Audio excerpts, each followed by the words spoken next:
I want to talk about how an example of just how soft we've become as a country. Now, all of us grew up in an era where no matter what we did at school, the punishment was automatically supported by your parents when you came home because they assumed, I don't care. If the teacher thought maybe you did it, then you definitely did it and you deserve whatever the heck came your way. But as the years have rolled on, parents now set an example for their kids that they turn around and say, well, Johnny or Mary couldn't possibly be responsible. So I'm running up to the school to argue against the punishments. Well, what about this as an example of just how soft we've become as a country?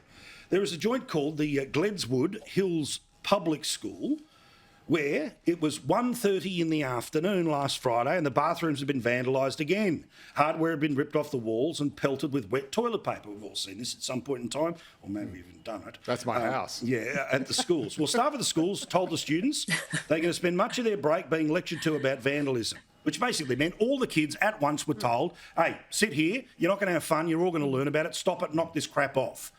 But parents did not see anything positive about the situation in the South West Sydney Primary School. The online discussion escalated. The school was likened to a prison camp, with others described the event as traumatic, and one parent vowed that the teachers present were going to get into trouble. Erin, when did we become a bunch of sooks like this?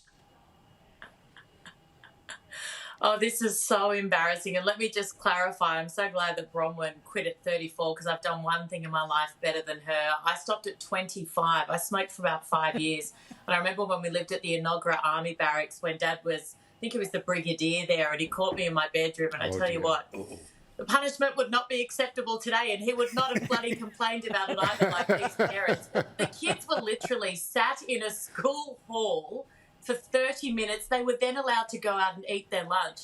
You know, you look at kids today and you look at, say, the military as an example. I've just referred to the Enoggera Army Barracks, but when they're training, there's often if one person is left behind, the others stay behind. If one person screws up, everyone does 20 push-ups. That kind of mentality that if one person, you know, that you don't leave someone behind, essentially. If one person's going to be naughty, everyone gets punished. I think they do it on that SAS Australia, the reality show as well.